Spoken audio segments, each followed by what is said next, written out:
दोस्तों पूरे YouTube पर सबसे दमदार सरदार कंटेंट देने का जो छाती ठोक के हम दावा करते हैं, उसी के क्रम में आज की ये बीकॉम सेकंड सेमेस्टर के विद्यार्थियों के लिए बिजनेस इकोनॉमिक्स की ये क्लास आपकी परसेंटेज को चार चांद लगाने के लिए काफ़ी है, आपकी परसेंटेज चमकाने के लिए काफ़ी है। मेरे भाई साहब बताना चाहेंगे आज की इस क्लास में यूनिट 3 को हम संपूर्ण नस्तो नाबूद कर देंगे। कोई पार्ट 2 पार्ट 3 बिल्कुल नहीं आएगा। और आपको बताना चाहेंगे एक क्लास में हम एक यूनिट कंप्लीट करते हैं, तो इससे पहले की क्लासेस में 2 यूनिट को ताबड़तोड़ तरीके से हम कंप्लीट कर चुके हैं। ठीक है, जिनने ये वो वीडियोस देखी होंगी उन सब ने बहुत ज़्यादा प्यार हमें दिया है। और भाई साहब इंपोर्टेंट एमसीक्यू क्वेश्चंस के साथ बेहतरीन क्वालिटी वाली एक्सप्लेनेशन इस वीडियो में करेंगे हम, और बेहतरीन एग्जाम्पल के साथ जो एग्जाम्पल आपके रियल लाइफ को टच करेंगे, कनेक्ट करेंगे, ऐसे एग्जाम्पल आपको इस वीडियो में देखने को मिलेंगे। और एक एक बात हम आपके माइंड में फिट करके मानेंगे मेरे भाई, है ना। इससे पहले की क्लासेस में भाई साहब बिजनेस मैनेजमेंट, फाइनेंशियल अकाउंटिंग, है ना, हम आपको कंप्लीट करा चुके हैं और बहुत जल्द हम आपको मैराथन क्लास भी सबकी देना स्टार्ट कर देंगे। तो सब्सक्राइब आप कर सकते हैं, जुड़ सकते हैं। और भैया विश्वास रखना आप बिल्कुल राइट प्लेटफॉर्म पर हैं। समझ लो ईश्वर ने इस क्लास को आप तक पहुंचाया मेरे भाई। चलेंगे क्लास को अब स्टार्ट कर रहे हैं। बाकी सभी यूनिवर्सिटी के लिए ये वीडियो इंपोर्टेंट रोल प्ले करेगी। आप बताना बाद में क्या सच में पूरी यूट्यूब पे सबसे दमदार क्लास है या नहीं है। चलेंगे क्लास को स्टार्ट कर रहे हैं। बात करेंगे पहले एमसीक्यू की। परफेक्ट कंपटीशन में फर्म का जो डिमांड कर्व है वो कैसा होता है आपको बताना है। सुनिएगा, डिमांड कर्व जो है भाई साहब, डिमांड का जो रिलेशन होता है वो होता है भैया प्राइस से। अच्छा, प्राइस जो होती है भैया, कोई भी फर्म जो है वो प्राइस को कंट्रोल नहीं कर सकती। अब आप कहेंगे सर कैसे?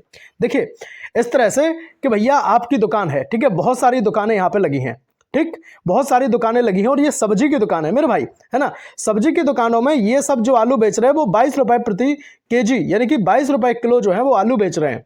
अब आपने जो अपनी यहाँ पे दुकान रखी और आपने बोला कि भैया मैं तो दूंगा भैया 25 रुपए किलो, है ना। आपने बोल दिया मैं 25 रुपए किलो आलू दूंगा। भाई साहब बता दो कोई ग्राहक आएगा लेने? बताओ, नहीं आएगा ना।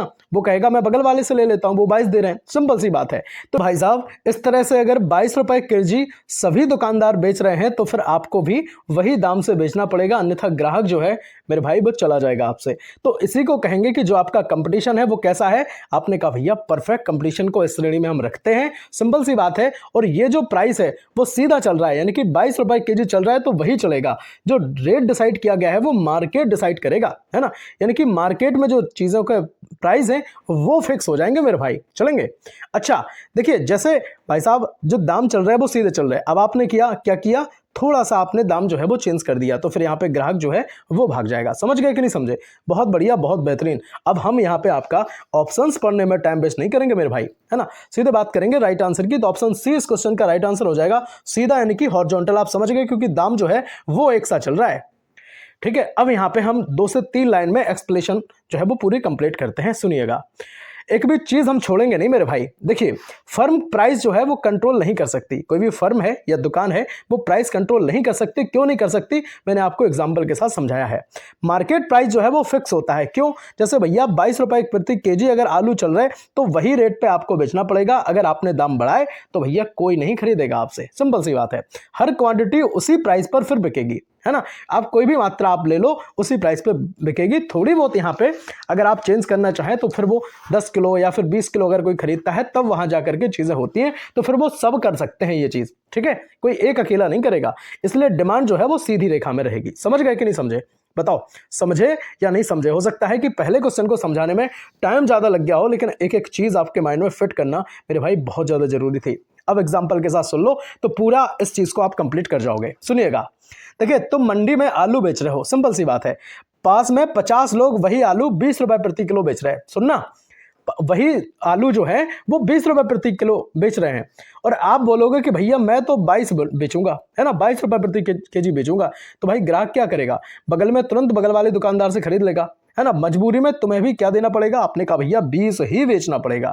मतलब तुम प्राइस चेंज नहीं कर सकते। क्यों नहीं कर सकते? क्योंकि जिस प्राइस पर मार्केट चल रहा है आपको उसी प्राइस पे ही बेचना पड़ेगा। सिंपल सी बात है। अब बात कर लेते हैं दूसरे एमसीक्यू की। भाई साहब परेशान मत होना, हर टॉपिक पर मेरी पैनी नजर है। चाहे वो मोनोपोली हो, मोनोपोलिस्टिक कंपटीशन हो, प्राइस डिस्क्रिमिनेशन हो, सब कुछ पढ़ेंगे, सब कंप्लीट करेंगे मेरे भाई। ठीक है, और इससे पहले की क्लासेस में यूनिट 1 और यूनिट 2 को हम कंप्लीट कर चुके हैं।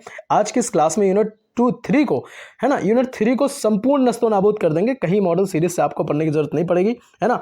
ये जितने हम एमसीक्यू कराएंगे, बहुत सारे ऐसे बच्चे होते हैं जिन्हें लगता है कि हमें 1000 एमसीक्यू करा दो, भैया क्यों कचरा पड़ रहा है ना। क्वालिटी कंटेंट पढ़ो ना भाई, क्वालिटी कंटेंट। इतने ही कंटेंट में आपका काम ना हो जाए तो कहना। लोग कहते हैं किसी एक पर्टिकुलर यूनिवर्सिटी के लिए, भैया सबको हम ध्यान में रख करके चीजें बनाते हैं मेरे भाई, है ना, सबके लिए काम करेगा। अगर ना करे तो फिर बता देना मुझे, ठीक है। चलेंगे अब बात करेंगे दूसरे एमसीक्यू की, प्राइस कैसे तय होता है। भाई साहब प्राइस जो तय होता है वो होता है डिमांड और सप्लाई के बिहाफ पे, ठीक है। अब आप कहेंगे कैसे, सुनिए। देखिए अगर जो डिमांड है वो अगर ज्यादा हो गई, डिमांड अगर किसी वस्तु की, डिमांड क्या होती है, आपने कहा भैया मांग, है ना। कोई वस्तु की अगर मांग ज्यादा है भाई साहब तो ऑटोमेटिक है कि सप्लाई कम हो जाएगी, है ना, सप्लाई कम हो जाएगी। और सिंपल से अगर हम इस तरह से इस चीज को देखें कि अगर कोई वस्तु की सप्लाई जो है ना, सप्लाई अगर भाई साहब बहुत कम हो रही है ना, सप्लाई अगर बहुत कम हो रही, मतलब चीजें जो है वो आ नहीं पा रही हैं। जैसे बहुत ज्यादा, जैसे गर्मियों में क्या होता है कि टमाटर जो है वो आ नहीं पाते हैं, तो जब टमाटर आ नहीं पाते हैं तो फिर उनकी डिमांड जो है वो बढ़ जाती है, लोग ज़्यादा खरीदना स्टार्ट करते हैं, वो कहते हैं हमें चाहिए। तो फिर ऑटोमेटिकली क्या होता है, टमाटर 20 रुपए किलो अगर बिक रहा था, फिर हो सकता है वो 50 बिके, है ना, 80 बिके। तो फिर बाद में लोग कहते हैं कि भाई टमाटर का आजकल भाव बढ़ गया है, उसका सेब के साथ उठना बैठना है। इस तरह से चीज़ें होती हैं, समझे कि नहीं समझे। अच्छा, एक्सप्लेनेशन के साथ 3 से 4 लाइन में हम सब कंप्लीट कर लेते हैं, ठीक है। सुनिएगा, देखिए मांग और आपूर्ति मिलकर जो है वो प्राइस को तय करते हैं। मांग और आपूर्ति कैसे तय करेंगे, मैंने अभी आपको बताया कि अगर जो है सप्लाई जो है भाई साहब कैसी हो गई, आपने कहा सप्लाई कम हो गई मेरे भाई, है ना, सप्लाई कम हो गई तो ऑटोमेटिक डिमांड बढ़ जाएगी। जब डिमांड बढ़ेगी तो क्या होगा, प्राइस में इफेक्ट आना तय है, सिंपल सी बात है। डिमांड बढ़ने पर प्राइस में अंतर आना भाई साहब बिल्कुल तय है, ठीक। तो कोई अकेला ये चीज कंट्रोल नहीं कर सकता है, मार्केट ही जो है वो फाइनल डिसीजन इस चीज का देता है। यही इक्विलिब्रियम प्राइस होता है, समझ गए कि नहीं समझे। अब यहां एग्जांपल के साथ समझ लो, क्योंकि एक एक चीज तोड़ने का जब हम दावा करते हैं, छाती ठोक के दावा करते हैं कि पूरे यूट्यूब पर सबसे दमदार कंटेंट है भाई साहब, तो एग्जाम्पल देने में हम पीछे नहीं हटेंगे, है ना। आप कंटेंट मैच करके देख लेना पूरे यूट्यूब पर, सबसे दमदार अगर कंटेंट ना हो भाई साहब तो हम चैनल बंद कर देंगे, है ना। देख जरूर लेना एक बार। लेकिन देखिए बरसात में सब्जी खराब हो गई अगर, तो भाई साहब सप्लाई जो है वो कम हो जाएगी, ठीक है ना। जैसे बहुत सारे जो किसान हैं उनने लगाई सब्जी लगाई, भारी बारिश हो गई, अब भारी बारिश की वजह से क्या हो गई, सब्जी खराब हो गई। अब जब सब्जी खराब हो गई तो सप्लाई कम हो जाएगी, डेफिनेटली कम हो जाएगी। अब जब सब्जी कम हो जाएगी तो मेरे भाई टमाटर का जो भाव है 20 सस्ती हो जाएगा, है ना।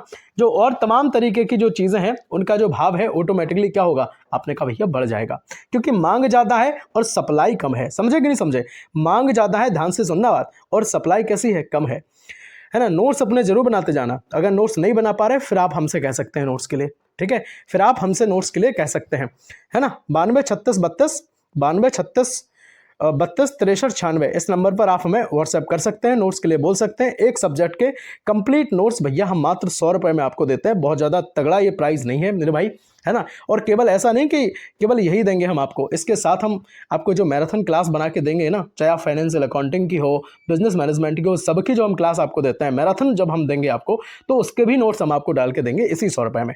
बात करेंगे तीसरे एमसीक्यू की, फर्म जो है वो कब संतुलन में होती है। भाई साहब संतुलन की कंडीशन यही होती है MR = MC, है ना। अब आपको 3 चीजें पता होनी चाहिए। पहली, MR जो है वो कैसी है भैया, ग्रेटर देन MC है ना, और MR जो है वो लेस देन MC है, और MR = MC है। तो ये तीनों चीजें आपको पता होनी चाहिए, बारी बारी से हम आपको समझा रहे हैं। पहले एक बात सुन लो, देखिए MR = जो MC होती है, पहले तो आपको MR और MC के फुल फॉर्म आपको पता होनी चाहिए।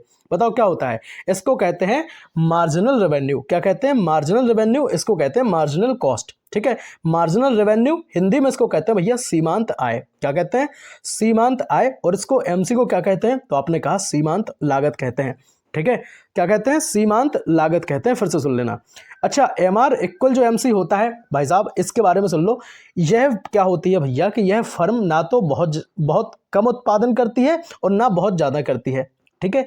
जब फर्म क्या है, ना तो बहुत ज्यादा उत्पादन करे और ना बहुत कम उत्पादन करे, तो इस कंडीशन में जो लाभ है, ध्यान रखना, वो मैक्सिमम होता है। कैसा होता है, लाभ जो है भैया मैक्सिमम होगा मेरे भाई, ध्यान रखना इस चीज को भाई साहब, ठीक। अच्छा, दूसरी जो कंडीशन होती है वो कंडीशन है मेरे भाई कि जो MR है MC से कैसी है भैया, ग्रेटर देन है।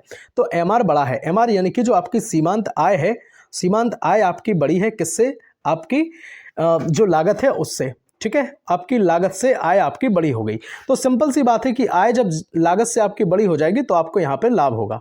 क्या होगा, आपको लाभ होगा। सिंपल सी बात है, इस चीज़ को ध्यान रखना। ये सीधे सीधे टर्म कभी अकेले में भी पूछ ले जाते हैं कि एमआर अगर ग्रेटर देन एमसी है तो इसमें लाभ होगा कि हानि, आपने कहा भैया लाभ होगा, है ना। एमआर अगर लेस देन एमसी है तब क्या होगा, इस केस में भैया हानि होगी। क्यों हानि होगी, आप बताओ हमें। एमआर यानी कि जो आपकी आय है, ठीक है, आपकी जो आय है मार्जिनल रेवेन्यू, जो आपकी आय है वो कैसी है भाई साहब, छोटी है। छोटी है किससे, आपकी लागत से। अच्छा, लागत आपकी लग गई 20 लाख रुपए, है ना। आपकी आय यहां से निकल रही कितनी, आय आपकी कितनी हुई, आपकी हुई 5 लाख रुपए। तो आप बताओ आपको लाभ हुआ कि हानि, आप कहेंगे सिंपल सी बात है हमें तो हानि हो गई यहाँ पे। तो ये जो टर्म दिखाएगा आपको वो दिखाएगा हानि का, है ना, और ये जो टर्म आपको दिखाएगा वो दिखाएगा आपका लाभ का, ठीक। और ये जो आपका टर्म है तीसरा वाला, ये है आपका मैक्सिमम लाभ का, है ना। ना तो इसमें ज़्यादा उत्पादन होता है ना कम उत्पादन होता है। तो जो फर्म जो है इस कंडीशन में अधिकतम लाभ प्राप्त करती है। सिंपल सी बात है। समझ गए कि नहीं समझे, बताओ समझे या नहीं समझे मेरे भाई। अब यहाँ एक्सप्लेनेशन के साथ 2 से 3 लाइन में हम इस चीज़ को कंप्लीट कर लेते हैं। सुनिएगा, देखिए प्रॉफिट अगर मैक्सिमम हो तब की ये कंडीशन है एमआर इक्वल एमसी, ध्यान रखना। और एमआर इक्वल एमसी होगा तो प्रॉफिट मैक्सिमम ही होगा। ज़्यादा बनाओगे अगर कोई प्रोडक्ट तो आपको फिर हो सकता है लॉस हो जाए, है ना। कम बनाओगे तो प्रॉफिट मिस हो जाए। तो सब चीज़ें यहाँ पे होती हैं, ध्यान रखियो। अब एग्जाम्पल के साथ बिल्कुल समझ लेते हैं। दिमाग में बैठाने वाला सीधा एग्जाम्पल सटीक रहेगा। देखिए तुम समोसे बना रहे, सिंपल सी बात है, तुम समोसे बना रहे हो, बहुत बढ़िया बनाओ समोसे। 50 तक फायदा जो है वो आपको बढ़ रहा है, ठीक है, बहुत अच्छी चीज़ें चल रही, खूब बिक रही। आपने 51वां समोसा बढ़ाया, तेल गैस लगी आपको, है ना, दिक्कत आपको होने लगी। तो फिर आप क्या करेंगे भैया, आप कहेंगे भैया 50 पे ही रुक जाओ। सिंपल सी बात है। अब आप कहेंगे सर ये एग्जाम्पल में मजा नहीं आया। सुन लो, जैसे कोई इलास्टिक है, इलास्टिक, ठीक है, आपने उसको क्या किया, उसको एक्सपेंड किया, थोड़ा सा खींचा। अब आपको पता चल गया कि अगर हम ज़्यादा खींच देंगे तब फिर ये ब्रेक हो जाएगी। तो फिर आप कहेंगे भैया रुक जाओ, है ना। आप क्या कहेंगे, रुक जाओ एक पॉइंट पे, फिर यहाँ पे दिक्कत होने वाली है आपको, ठीक। तो जो चीज़ें हैं भैया केवल 50 तक आपको फायदा बढ़ रहा है, 51 पर आपको दिक्कत हो रही, तो आप क्या करेंगे 50 पे ही रुक जाएंगे। तो इस तरह से जो एमआर और एमसी जो है वो आपका इक्वल हो जाएगा। समझे कि नहीं समझे बात, बताओ समझे या नहीं समझे। बात करेंगे चौथे एमसीक्यू क्वेश्चन की, आपके डिस्प्ले पर रहेगा। भाई साहब ईमानदारी के साथ वीडियो को लाइक कर देना, है ना। फिर बेईमानी अगर आप लाइक नहीं करेंगे क्लास को, बहुत मेहनत लगती है क्लास को बनाने में भाई साहब, इसीलिए हम दम भरते हैं जब कि पूरी यूट्यूब पर सबसे दमदार क्लास है। ऐसे ही दम नहीं भरा जाता है भैया, कंटेंट में क्वालिटी लाते हैं अपनी, है ना। और एक क्लास में हम संपूर्ण 1 यूनिट कंप्लीट करते हैं। कोई पार्ट बी, पार्ट सी या पार्ट 2, पार्ट 3 हम नहीं देते हैं। ऐसा नहीं कि भाई हम आपको थंबनेल पर दिखा दें कि 500 एमसीक्यू, 1000 एमसीक्यू, भैया क्यों देंगे, है ना। आपका टाइम मतलब फालतू है क्या, बताओ। हम समझते हैं भाई एक स्टूडेंट के टाइम को। आप भाई कंपटीशन की तैयारी करते हैं, तमाम तरीके की आप चीज़ें करते हैं, भैया टाइम नहीं होता है किसी के पास। तो मैं सोचता हूँ कम टाइम में ज़्यादा चीज़ें आप तक पहुँचा दें। चलेंगे, चौथा एमसीक्यू आपके डिस्प्ले पर रहेगा। परफेक्ट कंपटीशन की पहचान क्या है। बेईमानी है अगर लाइक नहीं किया, है ना। वीडियो को लाइक अगर आपने नहीं किया तो फिर ये बेईमानी है भाई साहब। गुरु दक्षिणा का काम कर जाएगा आपका 1 लाइक, तो लाइक जरूर कर दो यार, है ना, लाइक जरूर कर दो। चलेंगे, अब सुन लो यहाँ पे जो चीज़ें हम आपको करा रहे हैं। चौथा एमसीक्यू है परफेक्ट कंपटीशन की पहचान क्या है।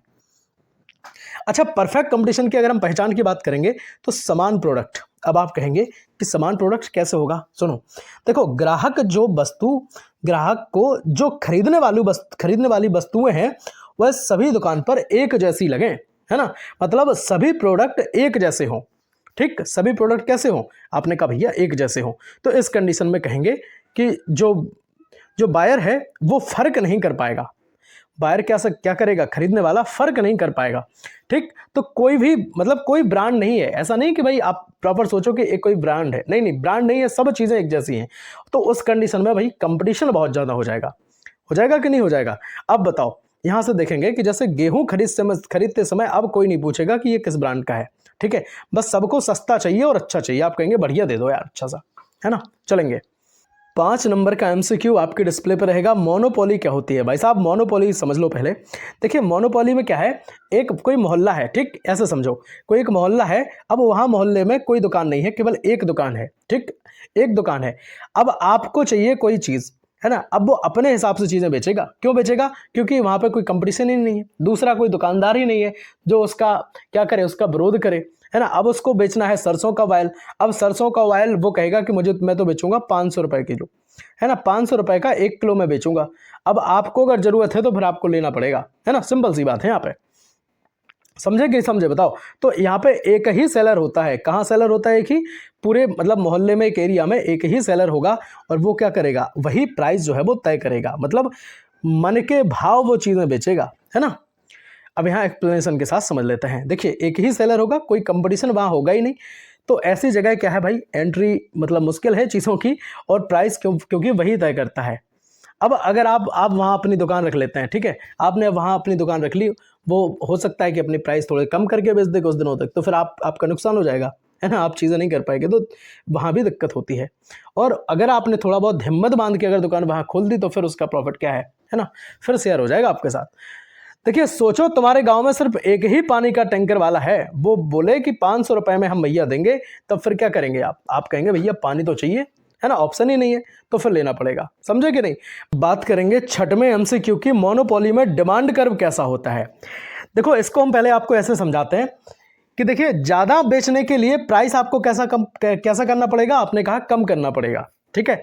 क्यों कम करना पड़ेगा, इसलिए भैया कम करना पड़ेगा क्योंकि देखो, जैसे कोई हेडफोन है, ठीक, आप अगर हेडफोन क्या कर रहे हैं, 1000 रुपए में बेच रहे हैं, है ना, 1000 रुपए में बेच रहे हैं, तो हो सकता है 10 लोग केवल खरीदें। कितने खरीदेंगे, केवल 10 लोग। लेकिन आप क्या करेंगे, इस 1000 का प्राइस कम कर देते हैं। आपने कहा भैया अब हम 1000 का नहीं बेच रहे, अब बेच रहे हैं मात्र 700 का। कैसे, कितने का बेच रहे हैं, 700 रुपए का बेच रहे हैं। तो हो सकता है कि भाई ज़्यादा लोग आ जाएं, जैसे मान लो 40 लोग आ गए, 50 लोग आ गए, ठीक। तो इस हिसाब से क्या होगा कि डिमांड कैसी होगी, बढ़ गई कि नहीं बढ़ गई। लेकिन कब बढ़ी, जब आपने 1000 से मेरे भाई 700 किया, है ना, 1000 से 700 किया, तो प्राइस घटा। प्राइस कैसा हुआ, प्राइस घटा, तब जाकर के जो डिमांड है वो बढ़ी, है ना, तब जाकर के डिमांड बढ़ी। सिंपल सी बात है, उम्मीद करेंगे कि ये बात आपको समझ में आ गई होगी। तो मोनोपोली में जो डिमांड कर्व है भाई साहब, वो नीचे ढलान वाला होता है। क्यों होता है, क्योंकि प्राइस जो है वो घटता है, तब जाकर के जो डिमांड है वो बढ़ती है। तो जो डिमांड कर्व की हम प्रॉपर बात कर लें, तो नीचे ढलान वाली जो डिमांड कर्व है वो होती है ना, इस तरह से जो चीज़ें हैं वो होती हैं। आपको इसको याद रखना। चलेंगे, बात करेंगे एक्सप्लेनेशन के साथ, इस चीज़ को हम कंप्लीट करते हैं कि ज़्यादा बेचने के लिए प्राइस जो है वो आपको घटाना पड़ेगा, है ना, इसलिए जो है वो डिमांड कैसी है आपकी, बदलती रहेगी, और कर्व नीचे की ओर आपका जाता रहेगा, है ना। एमआर जो है वो क्या होगा, आपके एआर से नीचे हो जाएगा। एमआर जो है वो कैसा होगा, आपने कहा एआर के नीचे हो जाएगा। सिंपल सी बात है। चलेंगे एग्जाम्पल के साथ, यहाँ पे हम समझ लेते हैं। तुम ईयरफोन बेच रहे 1000 में, वहाँ 10 लोगों ने खरीदे, 700 कर दिए, है ना, हमने आपको समझा चुके हैं। तो जिस तरह से जो प्राइस घट गई, तब फिर जाकर के डिमांड आपकी बढ़ी है। समझ गए कि नहीं।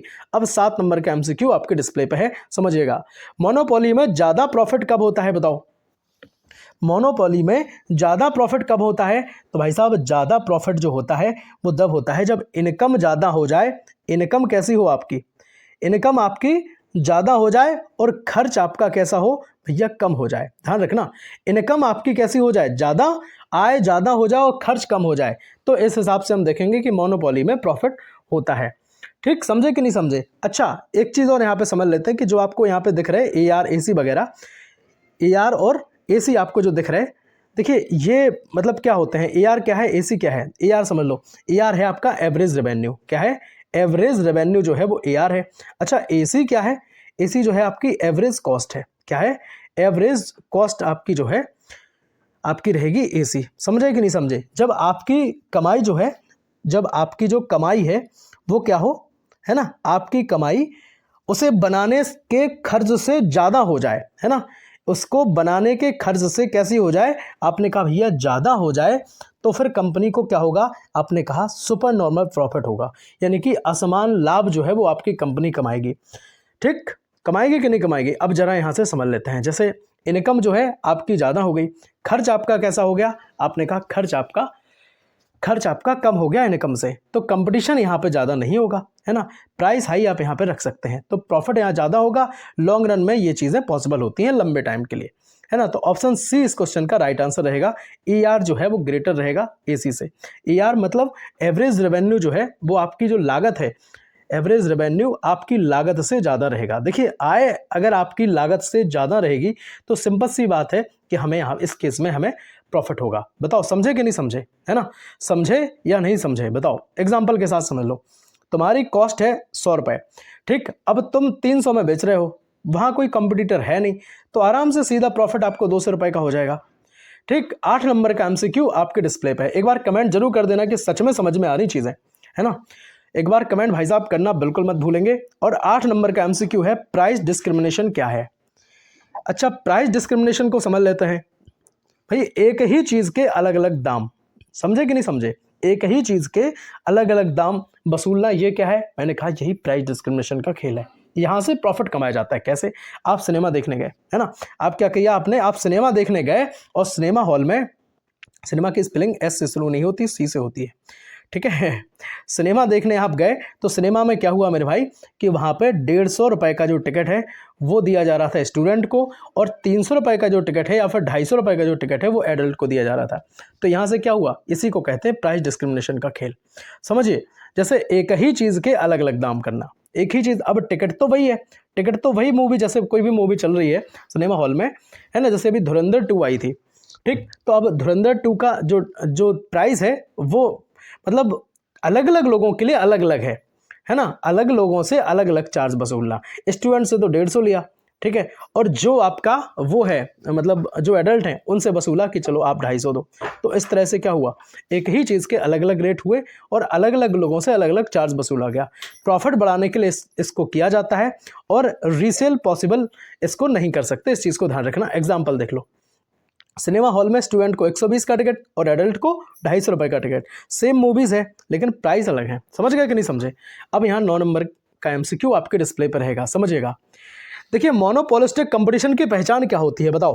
मोनोपोलिस्टिक कंपटीशन की जो पहचान होती है, वहाँ कई सेलर हों, ध्यान रखना, एक सेलर की बात नहीं हो रही, कई सेलर हों वहाँ पे, ठीक, और या फिर क्या हो, कई दुकानदार हों, कई फर्म हों। कैसे हो, कई सेलर हों, सेलर भी बहुत सारे हो सकते हैं, और दुकानदार यानी कि जो फर्म है वो फर्म भी बहुत सारी हो सकती हैं। लेकिन प्रोडक्ट जो उनका है, सेलर जो बहुत सारे सेलर हैं, बहुत सारे दुकानदार हैं, उनका जो प्रोडक्ट है वो लगभग सेम हो लेकिन थोड़ा बहुत चेंज हो। मतलब थोड़ा बहुत चेंज कैसे, लोग खुद में कहें कि मेरा जो प्रोडक्ट है वो अलग है, मेरा सबसे अच्छा है, मेरा सबसे अच्छा है। इस तरह की जो चीज़ें होती है वो मोनोपोलिस्टिक कंपटीशन में होती है, ठीक है। इसमें जो है वो ब्रांडिंग सबसे ज़रूरी होती है, सब कहेंगे कि मेरा बेस्ट है, ऐड के माध्यम से या अन्य तरीके के जो विज्ञापन है उनके माध्यम से अपनी चीज़ों की है वो ब्रांडिंग करनी पड़ती है ना, और डिमांड बढ़ानी पड़ती है। तो इस क्वेश्चन के राइट आंसर की अगर हम प्रॉपर बात कर लें कि कई सेलर यहाँ पे होते हैं, प्रोडक्ट थोड़ा अलग होता है। देखिए, कई फर्म्स हो, प्रोडक्ट थोड़ा अलग हो, कंपटीशन भी वहाँ पे भाई साहब रहेगा ही, ब्रांडिंग यहाँ पे करना जरूरी है। अब यहाँ एग्जांपल से समझ लेते हैं, समझ में आएगा। देखिए, बाजार में 20 रुपए की चाय की दुकान, 20 चाय की दुकानें हैं, ठीक है, बाजार में क्या है, 20 है चाय की दुकानें, हर कोई बोलता है मेरी चाय सबसे बढ़िया है, ठीक है। अब ये क्या है, 20 चाय की दुकानें हैं, तो ये मोनोपोलिस्टिक कंपटीशन का एग्जांपल हो गया। समझे कि नहीं समझे बात, बताओ। 10 नंबर का एमसीक्यू आपके डिस्प्ले पर रहेगा। मोनोपोलिस्टिक कंपटीशन में जो डिमांड कर्व है वो कैसी होती है, तो भाई डिमांड कर्व जो है वो होती है नीचे ढलान की तरफ, है ना, नीचे ढलान की तरफ। क्यों होती है, क्योंकि यहाँ पे जो डिमांड है वो फ्लेक्सिबल होती है, प्राइस बढ़ेगा डिमांड घटेगी, है ना, प्राइस बढ़ेगा तो डिमांड क्या हो जाएगी, घट जाएगी। प्रोडक्ट थोड़ा अलग होना चाहिए, सब्स्टिट्यूट यहाँ पे अवेलेबल होता है, हर चीज़ का सब्स्टिट्यूट है ना, आप नहीं देंगे तो दूसरी जगह चले जाएंगे, तो प्राइस अगर बढ़ेगा तो डिमांड उस चीज़ की घट जाएगी। तो यहाँ पे डिमांड कैसी होती है, आपने कहा फ्लेक्सिबल होती है। आपने देखिए, जैसे आप बर्गर खाते हो, तुम बर्गर किंग खाते हो, ठीक, अगर अब बर्गर किंग वाले क्या करेंगे, उन्होंने कहा कि भैया हम 200 रुपये में इसको दे पाएंगे। आपने कहा 200 रुपये में दे पाओगे तो इससे अच्छा मैकडॉनल्ड चले जाते हैं, तो आप क्या करोगे, बर्गर के लिए सेम दूसरी जगह चले जाओगे, सिंपल सी बात है। 11 नंबर का एमसीक्यू आपके डिस्प्ले पर रहेगा, देखिएगा। सेलिंग कॉस्ट कहाँ ज़्यादा होती है। सेलिंग कॉस्ट की अगर हम बात कर लें तो मोनोपोलिस्टिक कंपटीशन में सेलिंग कॉस्ट जो है वो ज़्यादा होती है ना। किस में होती है, मोनोपोलिस्टिक कंपटीशन में। क्यों होती है, क्योंकि यहाँ पे कंपटीशन ज़्यादा है। ऐड देखो, ऐड जरूरी है कि नहीं, ब्रांडिंग जरूरी है कि नहीं है, बताओ, है ना। सब कोई कहता है कि मेरी सबसे चीज़ है ना अच्छी है, तो ब्रांडिंग वहाँ करनी पड़ती है, तब जा करके चीज़ें जो है वो डिमांड वहाँ बढ़ती है। सब दिमाग का खेल है। अब देखो, इंस्टाग्राम इन्फ्लुएंसर बोल रहा है कि भाई ये क्रीम ले लो, यूज करो, सबसे बढ़िया है। ये सब क्या है, ये सब सेलिंग कॉस्ट कमाने का तरीका है। 12 नंबर का एमसीक्यू अब यहाँ लॉन्ग रन से क्वेश्चन है, अब सुनिएगा। देखिए, लॉन्ग रन में प्रॉफिट कैसा होता है। लॉन्ग रन में प्रॉफिट जो है वो नॉर्मल ही रहता है, ठीक। लॉन्ग रन में प्रॉफिट जो है वो नॉर्मली रहता है। क्यों रहता है, देखो यहाँ एग्जांपल से समझ लेते हैं कि जैसे आपने एक जिम खोली, सुनना, आपने एक जिम खोली, उस एक कोई एक एरिया है, ठीक, उस एरिया में एक ही जिम है। अगर उस एरिया में एक ही जिम है तो लोग आएंगे, है ना, लोग आएंगे, जिम करेंगे, तो जो प्रॉफिट है पूरा आपका रहेगा। लेकिन सोच लो कि उस एरिया में 1 2 3 बहुत सारी दुकानें वहाँ पे खुल जाएं, तो फिर लोग क्या है, बढ़ जाएंगे, कुछ यहाँ जाएंगे, कुछ यहाँ जाएंगे, कुछ यहाँ जाएंगे, कुछ यहाँ जाएंगे। तो उस कंडीशन में क्या है, आपका जो प्रॉफिट है वो भी शेयर हो जाएगा, प्रॉफिट क्या है, बढ़ जाएगा। समझे कि नहीं समझे। यहाँ पे नई फॉर्म्स आती हैं, कंपटीशन यहाँ पे बढ़ता है, प्रॉफिट यहाँ पे फिर कम हो जाएगा, अंत में फिर नॉर्मल चीज़ें हो जाएंगी। ठीक, तो पहले क्या होगा भैया, पहले एक जिम थी तो खूब कमाई कर ली आपने, बाद में जब 5 हो गई तो फिर प्रॉफिट बढ़ गया। समझे कि नहीं समझे? 13 नंबर का MCQ आपके डिस्प्ले पर रहेगा। एक और बात हम आपको बताना चाहेंगे, देखिए बहुत सारे ऐसे भाई बहन हैं जो नोट्स अपने नहीं बना पाते हैं भाई साहब, उनके लिए सिंपल सी एक बात है, 92 36 32 92 36 32 63 96 इस नंबर पर आप हमें व्हाट्सएप कर सकते हैं, आप हमसे नोट्स मांग सकते हैं। और एक सब्जेक्ट के कंप्लीट नोट्स, ध्यान रखियो, एक सब्जेक्ट के कंप्लीट नोट्स मात्र 100 रुपए में हम देते हैं। बात करेंगे 13 नंबर MCQ की। भाई साहब एक और बात बताएं, बहुत सारे ऐसे हमारे भाई बहन होते हैं जो नोट्स अपने प्रॉपर नहीं बना पाते हैं। अगर आपके पास टाइम है तो मैं कहता हूं अपने नोट्स खुद बनाओ, ठीक है। अगर आपके पास टाइम नहीं है तो फिर आप हमसे नोट्स ले सकते हैं, है ना। 92 36 32 92 36 32 63 96 इस नंबर पर आप हमें व्हाट्सएप कर सकते हैं, आप हमें नोट्स के लिए बोल सकते हैं। और मात्र 100 रुपए में, मात्र 100 रुपए में एक सब्जेक्ट के कंप्लीट नोट्स हम आपको देते हैं, प्लस उसमें हम क्या करेंगे, मैराथन के नोट्स भी उसमें शामिल रहेंगे भैया, है ना। बहुत तगड़े अपने नोट्स होते हैं, आप सबको पता होगा इस चीज़ का, जिनने हमसे पिछले सेमेस्टर में पढ़ा होगा उनको इस बात का अंदाजा होगा कि भाई अपने नोट्स सीधे सीधे एग्जाम में आपको देखने को क्वेश्चन मिलते हैं, ठीक है। तो भाई साहब बहुत तगड़े नोट्स हैं, है ना, लेना बिल्कुल मत भूलें। और अगर आपके पास पैसे नहीं है, मैं कहता हूँ तो अपने नोट्स खुद ही बना लो, ठीक। कोई बात ऐसी बात नहीं है कि भाई जरूरी है कि वो खरीदो, क्योंकि प्रॉब्लम क्या है भैया, जो टाइपिस्ट है हमारे उनको हमें पे करना पड़ता है, ऐसा नहीं है ना, बहुत चीज़ें होती हैं। तो हम तो हमेशा कहते हैं कि यूट्यूब पे हम हमेशा फ्री पढ़ाते हैं, आज तक 1 रुपये किसी से नहीं लिया। तो अगर आपके पास पैसे नहीं है, मैं फिर से कह रहा हूँ अपने नोट्स खुद बना लो मेरे भाई, है ना, क्योंकि आपके जो अपने नोट्स होते हैं वो 1 बीटा का काम करते हैं। लेकिन 100 रुपये कोई बड़ी चीज़ भी नहीं है, अगर आपके पास टाइम नहीं है तब फिर आप हमसे ले सकते हैं, सिंपल सी बात है। अब यहाँ सुन लो, AR और डिमांड कर्व का रिलेशन क्या होता है। AR और डिमांड कर्व के रिलेशन की बात करेंगे तो सेम ही होगा, है ना। एवरेज रेवेन्यू है और जो डिमांड कर्व है उसका रिलेशन सेम ही होगा। क्यों होगा, चलिए एक्सप्लेनेशन के साथ समझ लेते हैं। देखिए AR जो यानी कि जो आपका प्राइस है, एवरेज रेवेन्यू है, तो प्राइस और डिमांड का रिलेशन दोनों ही लगभग सेम ही है, दोनों सेम है, ग्राफ भी इनका सेम ही बनता है ना। तो जो डिमांड कर्व का बनेगा वही आपका एवरेज रेवेन्यू कर्व का भी बनेगा। 14 नंबर का MCQ आपके डिस्प्ले पर रहेगा, प्रॉफिट मैक्सिमम कब होता है बताओ। प्रॉफिट मैक्सिमम कब होता है भाई, मैं आपको एक क्वेश्चन करा चुका हूं, जो MR है और MC जब बराबर हो जाएं, है ना, MR और MC क्या हो, बराबर हो जाएं, तब आपका प्रॉफिट मैक्सिमम होगा। मैं आपको ये तीनों कंप्लीट करा चुका हूं, आप सुन लो एक बार फिर से मैं आपको बता देता हूं। MR और MC मतलब जो आपकी कंपनी है उसमें ना तो बहुत ज़्यादा उत्पादन हो ना बहुत कम उत्पादन हो, तो इस कंडीशन में जो MR है वो MC के इक्वल होगा और मैक्सिमम आपको प्रॉफिट होगा, ठीक है। MR MC से क्या हो, MR आपकी मार्जिनल जो रेवेन्यू है, यानी कि जो आपकी आय है आपकी लागत से ज़्यादा हो, है ना। आपकी आय आपकी लागत से अगर ज़्यादा हो तो बताओ, आय भैया लागत से ज़्यादा है तो सिंपल सी बात है, आय है 50 लाख, है ना, लागत आपकी लगी थी 20 लाख, तो सिंपल सी बात है कि आपको फ़ायदा होगा, है ना, आपका प्रॉफिट होगा। अच्छा MR मतलब लेस देन है MC से, मतलब जो आपकी आय है वो कैसी है, आपकी लागत से कम है, सिंपल सी बात है। लागत लग गई 50 लाख, है ना, आय हुई 20 लाख, तो इस हिसाब से अगर देखें हम तो भाई आय अगर कम रहेगी तो सिंपल सी बात है हानि हो जाएगी। तो ये चीज़ें हम आपको पहले करा भी चुके हैं। यही जो है वो सब चीज़ें एक्सप्लेनेशन के साथ हम समझते हैं कि ये फाइनल रूल होता है, हर मार्केट में ये सारी चीज़ें सेम होती हैं। और MR MC यानी कि बेस्ट डिसीजन ये रहता है, और ये कब रहता है, जब ना बहुत ज़्यादा उत्पादन हो ना बहुत कम उत्पादन हो। सभी फर्म यहीं रुकती हैं। तुम दुकान चला रहे, एग्जाम्पल से समझ लो, ज़्यादा सामान लाओगे खराब हो जाएगा, कम लाओगे हो सकता है सेल मिस हो जाए, कोई आकर के ग्राहक आपसे मांग ले वही सामान जो आपके पास होना, तो ये चीज़ें रहती हैं। तो सही क्वांटिटी जो है आपको मैक्सिमम प्रॉफिट आपको दिला सकती है। समझे कि नहीं समझे, बहुत तगड़े एग्जांपल रखते हैं, रियल लाइफ से कनेक्टेड ऐसे एग्जांपल रखते हैं जो आपके माइंड में सीधे सीधे फिट हो जाएं। अब सुन लो भाई साहब, यूनिट 4 की वीडियो बहुत जल्द आपको मिल जाएगी, परेशान मत होना, हो सकता है कल ही मिल जाए, और अगर आप बाद में क्लास देख रहे हो तो सब यूनिट जो है आपकी कंप्लीट हो भी चुके होंगे, और बहुत जल्द हम आपको मैराथन क्लास देना स्टार्ट कर देंगे, ठीक है। बिजनेस मैनेजमेंट की, फाइनेंशियल अकाउंटिंग की, ठीक, और essential of e commerce, business economics, और आपका जो भी माइनर है सबकी हम वो मैराथन क्लास हम देंगे, बहुत जल्द देंगे। तो सब्सक्राइब कर लेना, जुड़ जरूर जाना। अगर आप सब्सक्राइब नहीं करेंगे, जुड़ेंगे नहीं, तो हो सकता है कि आप तक मैराथन क्लास ना पहुंच पाए और मिस हो जाए। और अगर आपने फाइनेंशियल अकाउंटिंग की चारों यूनिट नहीं पढ़ी है तो पढ़ लो। अगर आप किसी और यूनिवर्सिटी से हैं तो आप ये मत सोचा करो कि सर ने केवल 4 यूनिट पढ़ाई, है ना। बुंदेलखंड यूनिवर्सिटी जैसे झांसी है, इसमें 4 यूनिट काफ़ी हैं, और बाकी जो CSGM यूनिवर्सिटी कानपुर है या फिर जितनी भी तमाम यूनिवर्सिटी हैं, सिलेबस लगभग सबका सेम है, विश्वास रखना अपने इस भाई पर। बाकी टेलीग्राम चैनल ज्वाइन कर लो, तो वहाँ पे हम आपका अपना जो सिलेबस है वो आपको डाल देंगे, तो वहाँ पे आप मैच कर सकते हैं। सभी यूनिवर्सिटी का सेम सिलेबस है, विश्वास रखना अपने इस भाई पर। मैंने सब कुछ मैच कर लिया है और चारों यूनिट में सारे सिलेबस को मैंने कवर किया हुआ है। ठीक है, तो बिजनेस मैनेजमेंट है ना, बिजनेस इकोनॉमिक्स, सबको पढ़ लो, प्लेलिस्ट एक बार चेक कर लो भैया, सब कुछ पढ़ाते हैं, कहीं और आपको भागने की जरूरत नहीं है। विश्वास रखना अपने भाई पर, जो चीजें हम आपको कराते हैं सीधे सीधे एग्जाम में फंसा के भी दिखाते हैं मेरे भाई। चलेंगे, मिलते हैं अगली वीडियो में, तब तक के लिए जय हिंद, वंदे मातरम। बताना जरूर कि ये क्लास आपको लगी कैसी है, और बिजनेस मैनेजमेंट या फाइनेंशियल अकाउंटिंग की क्लासेस आपने नहीं देखी हैं तो लिंक डिस्क्रिप्शन बॉक्स में जरूर देख लें। और बहुत जल्द जो है प्राथमिक चिकित्सा एवं स्वास्थ्य यानी कि फर्स्ट एड एंड हेल्थ, इसकी भी क्लासेस अपने परिवार इन्वेस्टमेंट पर उपलब्ध हो जाएंगी, और कुछ क्लासेस पहले से उपलब्ध भी हैं। चलेंगे, मिलते हैं अगले वीडियो में। राधे राधे, जय हिंद, वंदे मातरम। बताना जरूर भाई कि क्लास आपको लगी कैसी है, क्या सच में पूरे यूट्यूब पर तगड़ी क्लास है, एक बार बता जरूर देना। राधे राधे, वीडियो को लाइक जरूर करना और दोस्तों में फैला दो यार। राधे राधे, जय हिंद, वंदे मातरम, ओम नमः शिवाय।